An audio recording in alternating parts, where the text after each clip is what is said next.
여러분 안녕히 주무셨습니까? 빠르게 만나는 글로벌 뉴스 분석 굿모닝 글로벌 이주호입니다. 지난 금요일 미국 증시가 장 막판 빠르게 반등을 했습니다. 다우지수와 S&P 500 지수가 사상 최고치를 기록했고 3대 지수 모두 일제히 1% 넘는 상승세를 기록했습니다. 특히 장 막판 마감을 8분 정도 남겨두고 급반등에 성공을 했는데 왜 그 시점부터 시장이 이렇게 크게 올랐는지에 대한 특별한 이유를 찾긴 좀 어려웠습니다. 특별한 사건은 발생하지 않았기 때문인데요. 다만 시장 전반적인 매수세가 들어왔다는 것만은 사실입니다. 덕분에 구글을 제외한 빵주의 경우에는 상승 반전에 성공을 했고 특히 금융주, 또 에너지, 소재주 이런 것들이 장 막판 상승 탄력을 크게 키웠습니다. 자, 우리가 관심 갖고 있는 몇 가지 이슈가 있죠. 아직 한 가지 해결되지 않은 이슈가 있는데 수에즈 운하에 좌초된 컨테이너 선박은 아직 해결되지가 않았습니다. 여전히 운하가 막혀서 수많은 유조선과 컨테이너 선박들이 우회로로 항로를 변경하고 있다고 하는데 그 국내 관련주에도 큰 영향을 미치고 있어서 이 진행 상황에 매우 관심이 높습니다. 또 이번 주의 핵심은 금리와 고용이 될 것으로 보입니다. 일단 그 금리에 대한 시장의 민감도는 상당히 줄어든 상태인데요. 이런 가운데서 고용 지표가 발표가 되기 때문에 만약에 고용이 좋다면 이 경기 순환주, 특히 리오프닝 관련주로 또 좋은 매수세가 들어올 수 있다는 점도 염두에 두시면 좋을 것 같습니다. 자, 그렇다면 지난주에 어떤 일들이 있었는지 정리해보면서 이번 주 준비해 보도록 하겠습니다. 굿모닝 글로벌 바로 출발하겠습니다. 네, LS Closing Bell Now 시간입니다. 지난주 금요일 뉴욕 증시가 주목했던 시황 소식들 정리해드리겠습니다. 금요일 주요 지수는 이 경기 회복에 대한 자신감이 커지면서 상승으로 마감했습니다. 먼저 자세한 마감 상황부터 확인해 보도록 하겠습니다. 다우지수 막판에 이 상승 탄력을 조금 더 키우면서 1.4% 가까이 이날 상승하면서 마감했습니다. 33,000선을 돌파하면서 거래를 마친 모습이고요. 나스닥 지수 역시나 막판에 조금 탄력을 키우면서 이날 1.24% 오른 채 거래를 마쳤습니다. 13,138포인트 선 가리키고 있습니다. S&P 500 지수 역시나 비슷한 흐름이었고요. 이날 65포인트 상승 마감했습니다. 3,974포인트 선 가리키면서 사상 최고치를 경신한 수준에서 마감했습니다. 그렇다면 이날 시장에 주목한 이슈들 확인해 보겠습니다. 지난주 금요일에 전해드렸던 실업보험 청구자 수가 크게 개선이 됐었죠. 거기다가 소비심리 역시 양호하게 나타나면서 시장을 받쳐줬는데요. 또 한 가지로는 바이든 대통령의 달성 목표대로 이 백신 접종이 빠르게 미국 내에서 진행되고 있다는 점 역시 긍정적인 재료로 작용하고 있습니다. 우선 이날 발표된 3월 소비자 태도지수 최종치는 84.9로 전월의 76.8에서 상승했습니다. 최근 1년간 가장 높은 수준이었고 또 전망치도 상회했습니다. 반면 2월 달의 개인 소비 지출은 전월 대비 1% 감소하면서 다소 부진하게 나타났습니다. 전문가 예상치보다 큰 폭으로 줄었지만 이 부분에 대한 이유에 대해서는 2월 달의 한파 및 폭설 영향으로 풀이가 되고 있습니다. 때문에 금요일장 시장에 크게 악영향을 미치지는 않았다는 분석입니다. 또 다른 지표로는 유럽의 최대 경제국인 독일의 3월달 기업환경 지수가 있습니다. 96.6으로 발표되면서 2019년 6월 이후로 가장 높은 수준을 기록했는데요. 이에 따라서 에너지 기업과 항공사들, 경기 민감주들이 강세를 나타냈습니다. 보다 자세한 업종과 종목별 흐름 확인해 보겠습니다. 이날 커뮤니케이션을 제외한 10개 업종이 모두 상승으로 마감을 했습니다. 커뮤니케이션에서는 일부 종목들이 하방 압력을 받으면서 1.09% 하락한 모습이고요. 그 밖에는 에너지주, 그리고 소재와 부동산, 그리고 기술주들이 모두 2.5% 내외의 강세를 나타냈습니다. 은행주의 경우에는 연준이 6월 말 이후로 은행의 배당이나 자사주 매입과 관련된 규제를 풀겠다고 발표를 했습니다. 그러면서 은행주들이 힘을 입었고요. 따라서 금융섹터가 1.57% 상승한 채 마감했습니다. 보다 자세한 종목별 흐름도 확인해 보겠습니다. 커뮤니케이션 위주로 조금 붉은 빛이 나타나고 있죠. 빵주 먼저 확인해 보면 구글이 0.38%이나 하락한 채 마감을 했습니다. 애플과 아마존은 강보합 수준에서 거래 마쳤고요. 페이스북과 넷플릭스는 둘 다 1%대의 강세 흐름을 나타냈습니다. 기술주 내에서는 이날 마이크로소프트가 1.78% 오르면서 강했고요. 특히나 반도체 관련주들이 이날 흐름이 굉장히 좋았습니다. 인텔이 5% 가까운 상승 탄력을 지켜냈고 퀄컴 역시 4.5% 상승한 채 마감했습니다. 커뮤니케이션 장비 관련주들도 이날 주가가 굉장한 강세를 나타냈습니다. 시스코 시스템즈가 4.08% 올랐고요. 또 그 밖에도 이 어플라이드 마티리얼즈의 주가도 7.45% 급등한 채 마감을 했습니다. 은행주에 대해서 제가 조금 전에 언급을 했었는데요. 앞서 언급했듯이 연준이 은행의 배당이나 자사주 매입에 대한 규제를 풀겠다고 발표를 하면서 은행 관련주들이 이날 탄력을 받았습니다. 특히나 뱅크 오브 아메리카가 2.7% 올랐고 JP모건이 1.67% 오르면서 이날 특징주로 꼽아볼 수가 있겠습니다. 기타 특징주들도 확인해 보겠습니다. 첫 번째로는 니오를 가지고 왔습니다. 니오가 이날 4.8% 급락한 채 마감을 했는데요. 반도체 공급 부족으로 인해서 생산 플랜트 한 곳을 5일 동안 중단시키겠다고 발표를 했습니다. 그러면서 주가는 하락하는 흐름이 나타났고요. 다음으로는 스노우플레이크 확인해 보겠습니다. 스노우플레이크의 주가는 이날 8.3% 급등하면서 235달러 선에 마감을 했습니다. 에버코어에서 이 소프트웨어 기업들 중에 눈에 띄는 성장성을 가졌다고 호평을 했습니다. 그러면서 투자 의견을 아웃퍼폼으로 매겨주면서 이날 주가는 탄력을 받았습니다. 마지막으로 미디어 관련주들 한 가지 테마 묶어서 확인해 보도록 하겠습니다. 최근 주가가 약세를 이어가고 있는 이 미디어 기업들인데요. 이들 기업 주식의 밸류에이션에 대한 우려의 목소리가 계속해서 제기되고 있습니다. 웰스파고에서 비아콤 CBS에 대한 투자 의견을 적정해서 언더웨이트로 하향 조정을 했습니다. 그러면서 비아콤의 주가는 이날 27.3%나 급락하면서 마감을 했고요. 디스커버리의 경우에도 웰스파고에서 투자 의견을 매수해서 적정으로 하향 조정했습니다. 그러면서 27% 급락한 41.9달러 선에 거래를 마쳤습니다. 마지막으로 지난 한 주간 다우지수와 S&P 500 지수는 모두 1%대 상승한 반면 나스닥 지수는 0.6%가량 하락하면서 마감했습니다. 뉴욕 증시 마감 시황 전해드렸습니다.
자, 앞서 시황 살펴보셨습니다. 이에 대한 분석 내려보겠습니다. 클로징벨 나우 오늘도 장혜진 앵커와 로제타 투자자문 최진석 포트폴리오 팀장 함께하겠습니다. 어서 오세요. 자, 먼저 팀장님, 미국 증시가 장중 변동폭이 컸는데 그래도 뭐 기분 좋은 변동폭이었어요. 장 막판 상승 탄력을 크게 키웠더라고요. 어떤 일들이 있었을까요? 네, 사실은 장 막판까지도 소폭 상승세에 그쳤던 지난 금요일 시장이었죠.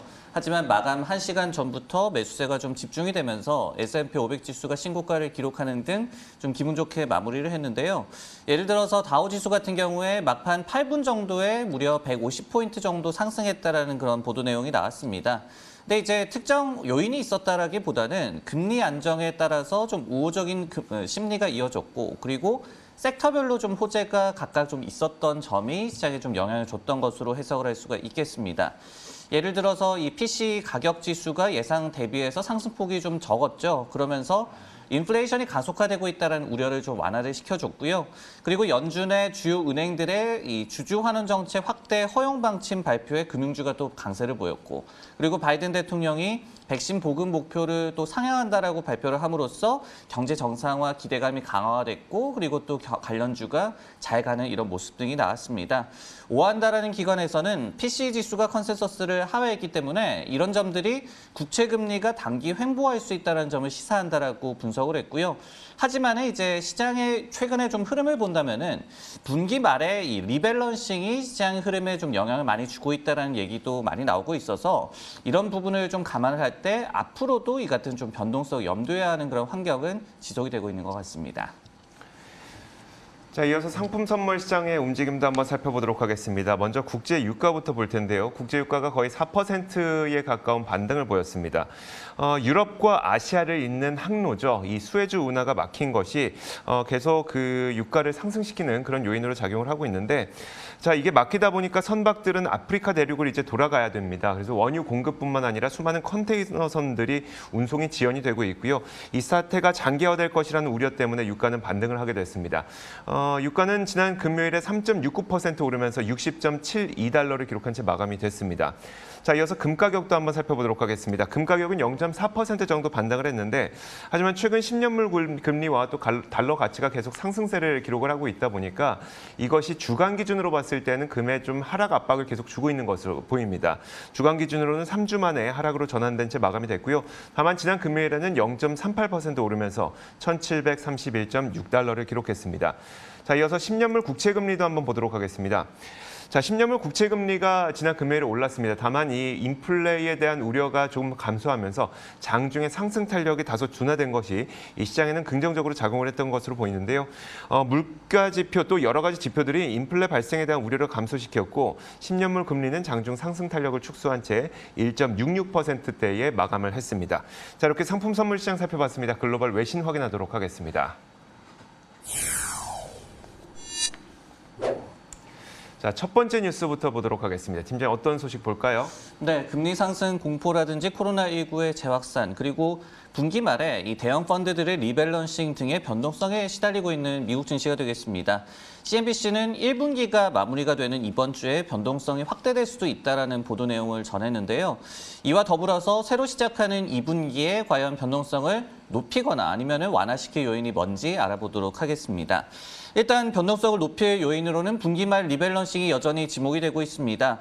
연기금과 대형 펀드들이 포트폴리오 조정을 위해서 주식을 매도하고 채권을 매수하는 것이 여전히 가능하다라고 기사 내용에서 지적을 하고 있는데요.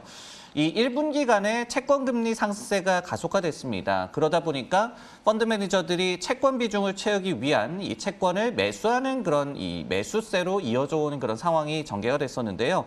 이 밖에 이번 주에 2분기 시작과 함께 또 대형 이벤트들도 다수 예정이 돼 있습니다. 현재 시각으로 금요일에 3월 고용지표, 노동부에서 발표하는 고용보고서 이 발표가 예정이 돼 있고요. 그리고 이제 백악관에서 인프라 투자 계획을 현재 시각으로 수요일에 발표할 것으로 예상이 되고 있습니다. 다우존스에 따르면요, 지난 3월에 비농업 부문 신규 취업자 수가 63만 명에 달할 것으로 예상이 되고 있고, 그리고 실업률은 6%대까지 내려갈 것으로 예상이 또 되고 있습니다. 여기에 또 바이든 대통령이 공개를 한 인프라 투자 계획 역시도 3조 달러에서 4조 달러, 굉장히 대규모가 될 것으로 예상이 되고 있습니다. 최근 시장의 변동성에도 불구하고 그래도 증시가 선전할 수 있었던 것은 경기 회복에 대한 자신감이 있었기 때문이 아닐까 싶은데요. 그렇다면 이번 주에 발표된 이 고용 보고서도 시장에 굉장히 중요한 변수가 될 수 있겠네요. 그렇습니다. 항상 이 지표는 굉장히 시장에서 중요하게 생각을 하죠. 근데 또 특히 이번에 이례적인 또 상황이 좀 벌어지게 됐는데요. 바로 지표가 발표가 되는 금요일에 미국 증시가 휴장한다라는 얘기가 되겠습니다. 굿 프라이데이스 휴일로 이 휴장을 하게 되는데, 이게 연방 휴일은 아니기 때문에 지표는 발표가 됐고 증시가 휴장하는 좀 이례적인 이벤트를 저희가 맞게 됐습니다. 다우존스에 따르면요, 이런 경우가 1980년 이후에 12차례 있었다라고 하는데요. 가장 최근은 2015년이었고, 이처럼 핵심 지표가 발표가 되는 날에 증시가 휴장이 되기 때문에 시장의 나중에 반응이 어떻게 될지에 대해서 관심이 좀 집중이 되고 있습니다. 이와 관련해서 내셔널증권이라는 기관에서는 이 뉴스를 좀 소화를 하고 그리고 경제 지표가 최근에 나타나고 있는 경기 회복세에 어떤 의미를 줄지 주말간에 좀 생각할 기회를 준다는 측면에서는 긍정적일 수 있다라는 해석을 내놓고 있고요.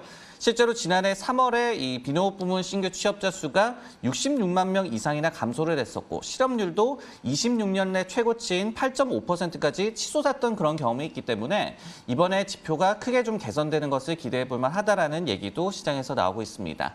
다만 이제 지난해 지표가 워낙 좀 부진했기 때문에 지표의 좀 비교상에서 그 편차가 좀 클 가능성도 생각을 해봐야 될 것 같습니다. 네, 한편 변동성이 높았던 3월장을 이제 뒤로 하고 4월장이 시작이 됩니다. 역사적으로 4월장은 어땠는지 증시 기상도를 한번 살펴볼까요? 네, 일단 3월을 좀 돌이켜보면은 S&P 500 지수가 그래도 신고가로 지난주 금요일에도 마무리가 됐죠. 그리고 3월간에도 지금까지도 4.3% 상승을 하고 있습니다. 하지만은 나스닥이 마이너스 0.4%의 상승률을 기록하는 등 여전히 섹터 차별화가 좀 극심한 모습이고 변동성도 여전히 유지가 되고 있는 그런 상황입니다. 4월에는 일단 역사적인 데이터를 저희가 참고를 해본다면은 좀 안정화가 기대가 되는 그런 대목인데요. 예를 들어서 LPL 파이낸셜이라는 기관에 따르면은 최근 20년간 4월에 이 평균 3% 가까운 상승세가 나왔습니다. 그러면서 12달을 통틀어서 봤을 때도 최대 상승폭을 기록을 했었고요. 다른 시계열을 좀 적용을 해볼 때도 대체로 양호한 성적표를 미국 증시가 4월에 보여줘 왔던 바가 있었습니다. 그리고 야디니 리서치에 따르더라도요. 1928년 이후에 4월에 상승장이 60번 그리고 하락장이 33차례, 33번 나오면서 상승 비율이 굉장히 높았던 달로 또 기록되기도 했습니다. 네, 다음 뉴스는 이조 앵커의 픽입니다. 내용 확인해 보겠습니다. 자, 부티지지 미국의 교통장관이 이 수조 달러의 인프라 건설 재원을 조달하기 위해서 마일리지세를 거둘 수 있다고 밝혔습니다. 마일리지세라고 하는 것은 자동차를 비롯한 운송수단들이 얼마나 달렸느냐에 따라서 달린 거리만큼 세금을 걷는 것을 의미하는데요. 왜 마일리지세 도입을 검토를 하고 있을까? 바이든 행정부는 지금 인프라 건설을 위해서 3조에서 4조 달러에 달하는 추가 부양책을 지금 현재 검토를 하고 있습니다.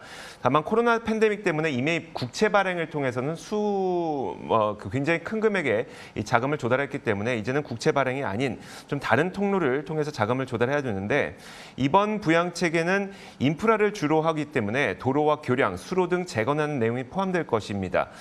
이런 인프라를 이용하는 주 이용자들, 즉 자동차를 비롯한 운송수단들이 될 텐데요. 이 운송수단들로부터 세금을 걷겠다는 의미입니다. 이번 마일리지세는 휘발유를 얼마나 소비하는지와는 전혀 상관이 없습니다. 전기차 혹은 친환경차도 달린 거리만큼 이제는 세금을 내야 하는데요. 기존 인프라 건설 등을 위한 재원은 지금까지는 유류세를 통해서 걷어왔습니다. 모든 자동차가 이제 기름을 사용해 왔기 때문에 기름을 많이 사용한 만큼 세금을 많이 거두면 사실 이 인프라에 대한 사용료를 그대로 받을 수가 있었거든요. 다만 이제는 이제 그 전기차와 친환경차가 확대되면서 유류세로는 이게 불가능해졌고 따라서 민주당에서는 유류세를 마일리지세로 천천히 전환하려고 하는 움직임이 나타나고 있습니다. 자, 부티지지 교통장관은 사용자 지불 원칙에 따라서 만들어낸 아이디어다 이렇게 설명을 하기도 했습니다. 팀장님 어떤 굉장히 합당한 이유처럼 보이긴 합니다만은 그래도 이제 자동차를 타는 사람들 입장에서는 달린 거리만큼 세금을 내야 된다는 게 부담이 되지 않을까 싶으면서 지금 잘 나가고 있는 전기차라든지 아니면 일반 기존 완성차 업체들까지 주가에 부담되지 않을까 싶은데 어떻게 봐야 될까요? 일단은 그 가솔린 차량이 앞으로 줄어들 것이다라는 점을 전제로 해서 유류세를 결국은 마일리지세로 전환한다는 개념으로 이해하면 좋을 것 같고요. 그러면서 어떤 전기차의 이점 한 가지가 좀 상시된다. 이 정도로 해석을 해볼 만할 것 같습니다.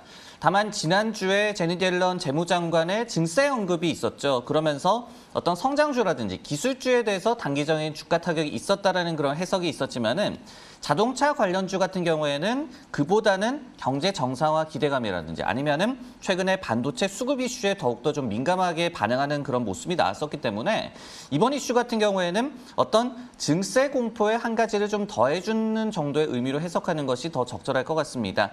물론 이제 이번 주에 구체적인 인프라 투자 계획도 나올 것이고 그리고 향후 재원 조달 방안 등에 대한 내용이 좀 더 나온다면은 더욱더 정확한 판단이 더 가능할 것 같습니다. 자, 이어서 장혜진 앵커가 꼽은 외신도 살펴보겠습니다. 어떤 뉴스일까요? 네, 지난 금요일 뉴욕 증시에서는 대규모 주식 매도 현상이 벌어지면서 해당 종목들의 급락세가 연출됐습니다. 바로 비아콤 CBS와 디스커버리만 보더라도 하루 만에 27%가량 급락한 흐름들이 나타났는데요. 한 주간 이들은 50%가량 폭락을 했습니다. 골드만삭스에서는 105억 달러 규모의 주식을 블록 세일을 통해서 매도한 것으로 나타났는데요. 이 블록 세일이란 시장에서 거래를 하는 것이 아니라 매수자와 매도자가 따로 만나서 협상을 통해 주식을 매매하는 것을 가리킵니다. 자, 외신에 따르면 골드만삭스는 지난 금요일장이 열리기 전 바이두와 텐센트 뮤직, VIP 숍홀딩스 등 중국 기업의 주식만 66억 달러 규모로 블록 세일로 매각한 것으로 나타났고요.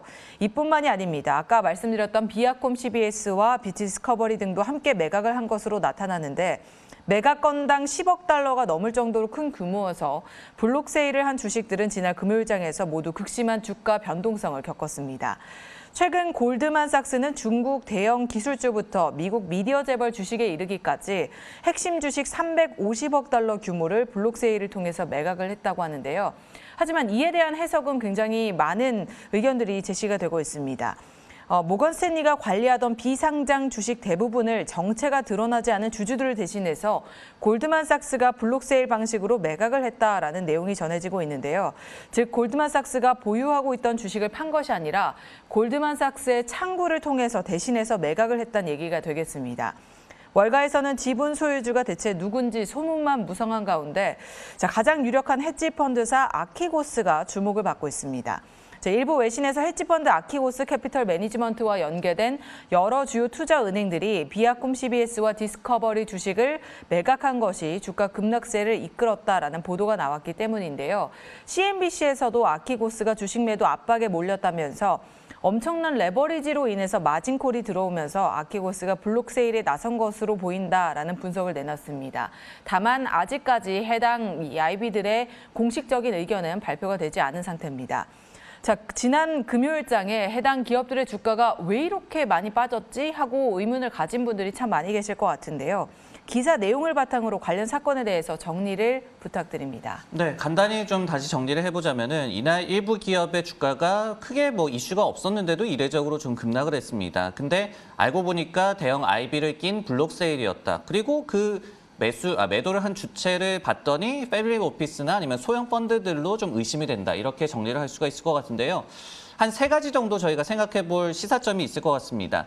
첫 번째로 해당 기업들, 물론 이 블록 세일을 크게 좀 당할 만큼은 좀 억울할 수는 있겠지만은 분명히 최근에 펀더멘털 대비해서 상승폭이 좀 컸다라는 지적이 많았던 기업이다. 이 점을 좀 생각을 해봐야 될 것 같고요. 그리고 이제 두 번째는 미국에 상장된 중국 기업들도 좀 타깃이 됐는데 이들은 어떤 상장 폐지 위협이라든지 불안 요소가 상존하고 있는 그런 기업들입니다. 그렇기 때문에 저희가 앞으로를 좀 내다보더라도 이런 좀 이슈가 있는 종목들 그리고 단기간에 주가가 많이 올랐던 종목은 애꿎은 블록세일의 타겟이 될 수 있다는 점을 좀 생각을 해봐야 될 것 같고요. 그리고 이제 마지막으로 세 번째로 그 지목이 된 아키고스라는 그 헤지펀드가 레버리지를 적극 활용하는 회사라고 알려지고 있죠. 즉 자기 자본보다는 돈을 많이 빌려서 높은 차입금을 운용을 하는 그런 운용사로 좀 알려지고 있는데 그렇기 때문에 또 앞으로 저희가 보더라도 물론 일일이 종목을 누가 샀느냐를 확인해 볼 수는 없겠지만은 그 매수 주체의 좀 면면을 들여다보는 것이 더욱더 좀 중요해졌다 이런 시사점이 있을 것 같습니다. 자, 이렇게 지난 밤 사이 그리고 주말 사이 있었던 여러 가지 글로벌 뉴스 살펴봤습니다. 이어서 종목 뉴스 확인하겠습니다.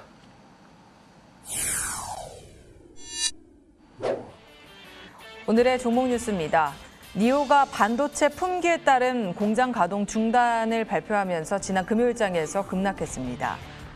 소파이의 CEO가 이 IPO 스펙 상장은 아마추어 투자자들에게 IPO 초기 투자 기회라고 전했습니다. 마지막으로 학교 수업이 정상화되면서 온라인 교육주들의 향방이 주목되고 있습니다. 자, 첫 번째 기업부터 보겠습니다. 팀장님, 안 그래도 이제 국내 투자자분들도 많이 보유하고 계신 이 종목 가운데 하나가 니오일 텐데 니오에 좀 안 좋은 뉴스가 있었네요. 네, 중국의 전기차 스타트업이죠. 니오가 지난 금요일장에서 5% 가깝게 급락했는데요. 바로 이 반도체 공급 부족 피해 기업 리스트에 다시 한번 이름을 올렸기 때문이었습니다. 니오는 이날 글로벌 반도체 품귀 현상으로 공장 가동을 5일간 중단한다라고 발표를 했습니다. 그리고 3월 29일부터 시작돼 가동 중단으로 1분기 차량 인도가 최소 500대 정도 타격이 발생할 수 있을 것이다라고 사측에서는 예상을 했는데요.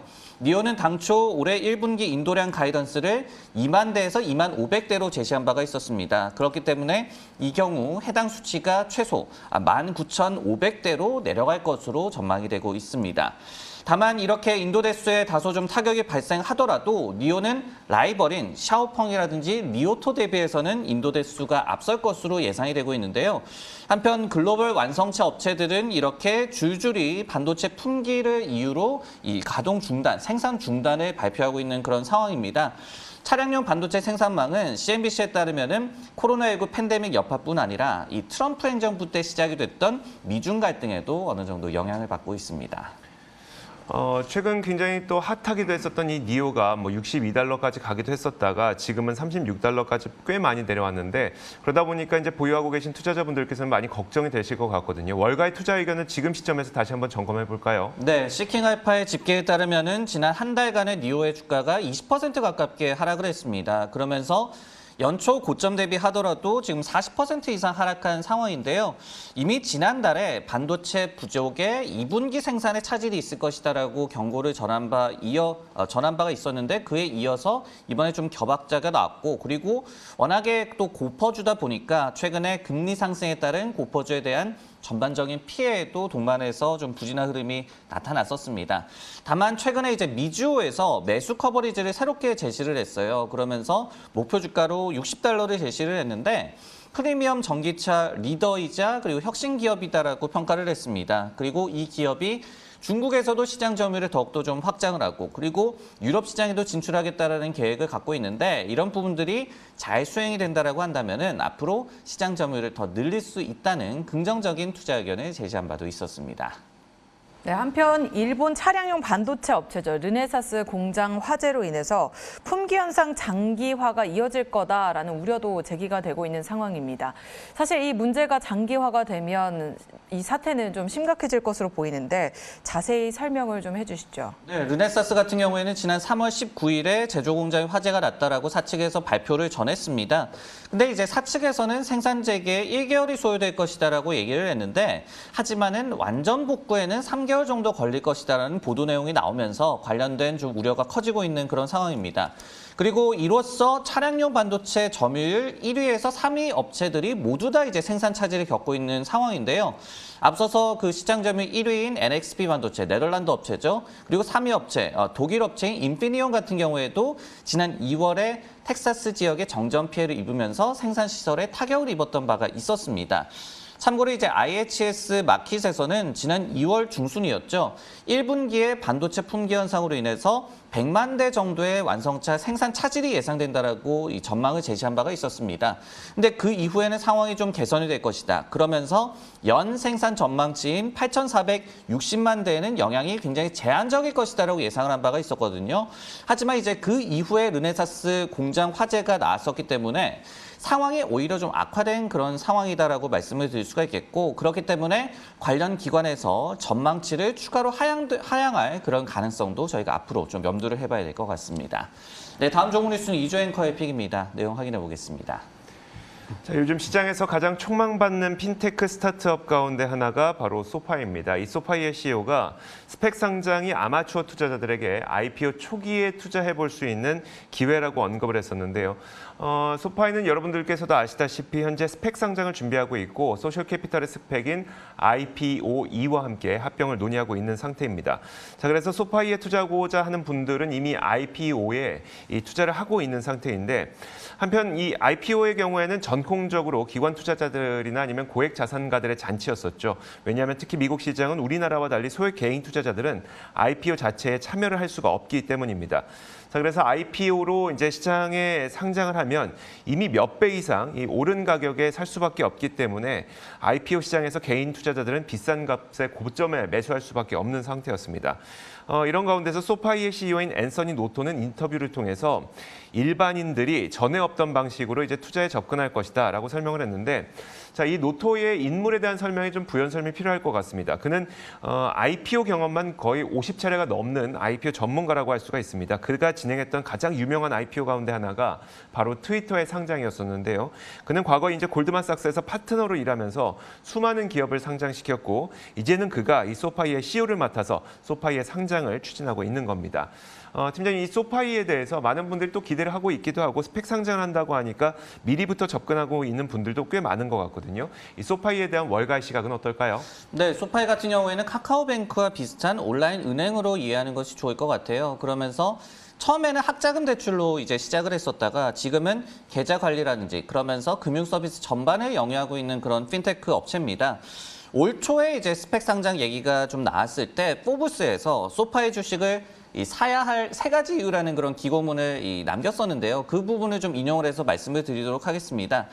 첫 번째는 금융 서비스 시장이 초대형 시장이지만은 지금 망가져 있다. 그러면서 소파이가 이를 고칠 수 있다라고 얘기를 했습니다. 즉 금융 서비스 시장에 혁신을 몰고 옴으로써 이 기업이 잘 나갈 수 있다라는 그런 뜻으로 해석을 할 수가 있을 것 같고요. 그리고 이제 두 번째로 앤서니 노토가 CEO라는 점을 꼽았습니다. 즉 경영진에 대한 어느 정도의 기대감이 있음을 저희가 알 수가 있고요. 그리고 세 번째로 실적 전망치를 보면은 고성장이 담보가 되고 있다라는 또 내용이 있었습니다. 예를 들어서 조정 매출 같은 경우에는 2020년에서 2025년까지 연평균 43% 성장이 기대가 되고 있고요. 오는 25년에는 37억 달러의 연매출을 기록할 것으로 기대를 모으고 있습니다. 그리고 이 기업에서 내줄 그 대출 규모 같은 경우에도 이 연평균 기준으로 25%의 성장률을 유지할 것으로 전망되는 만큼 이렇게 시장에서 애초부터 좀 기대가 많았던 종목으로 이해할 수가 있겠습니다. 자, 이어서 장혜진 앵커가 꼽은 종목도 살펴보겠습니다. 어떤 기업일까요? 네, 코로나19로 인해서 학교들이 모두 문을 닫게 되면서 지난해 3월부터 이 모든 수업을 대체하기 위해서 온라인 수업이 이제 등장을 하게 됐습니다. 이런 흐름에 따라서 온라인 교육과 교육 관련 기술 관련 산업이 크게 수혜를 입었는데요. 구글을 통해서 온라인 자격증 프로그램을 이수를 하고 링크드인 러닝과 같은 프로그램으로 학생들이 온라인 수업을 들으면서 신규 이용자 수 또한 크게 늘어났다고 합니다. 하지만 과연 이런 흐름이 학생들이 기존의 이 전통적인 수업 방식으로 돌아간다고 하더라도 계속해서 이어지게 될까요? 이 콜아카데미의 CEO는 유치원생들과 고학년 학생들의 사용자 수가 지난 팬데믹 기간 동안 크게 늘어났다면서 기존의 틀에서 벗어난 새로운 교육기술과 수업 방식에 노출됨으로써 이제 그들은 이런 형식에 더 익숙해지고 있다라고 언급을 했습니다. 하지만 1년 후에 코로나19가 종식된 이후에 팬데믹 이전처럼 학생들이 모두 학교에 돌아가게 된다면 어쩔 수 없이 해당 업계의 성장세는 다소 둔화될 것이다라는 전망을 내놨는데요. 일단 온라인 교육 플랫폼 에드엑스의 통계를 보더라도 지난해 4월 이들은 신규 이용자 수가 15배, 1,500% 늘어나는 것을 경험했다고 합니다. 학교에 가지 못한 학생들만 온라인 수업을 들은 것이 아니라 일자리를 잃은 사람들 또한 온라인 수업을 들으면서 일자리를 찾기 시작했고, 심지어 일을 하고 있는 사람들 또한 온라인 교육을 통해서 자신들의 능력을 향상시킬 방법을 찾아 나섰다는 것인데요. 하지만 11월이 되자 이내 그 성장폭은 161%로 줄어들었고, 따라서 이후에 이용자를 유입시킬 만한 대안책이 필요하다라는 그런 내용들이 전해지고 있습니다. 사실 제일 궁금했던 게 팬데믹 때 언택트주들이 굉장히 잘 나가는데 이제는 그런 흐름들이 좀 주춤하고 있습니다. 그중 하나가 바로 온라인 교육주라고 볼 수가 있겠는데요. 과연 이들도 향후에 추가적인 상승 모멘텀이 존재할지 궁금한데 팀장님께서 보셨을 때 이 월가의 투자 의견은 어떤 상황인가요? 네, 모든 언택트 관련주가 좀 비슷한 상황이다라고 먼저 말씀을 드리고 싶습니다. 이들 기업들이 이제 팬데믹의 수혜를 받은 것은 사실이죠. 그렇기 때문에 앞으로 공개를 한 실적 등에서 기고 효과에 피해를 받을 수밖에 없는 그런 상황입니다.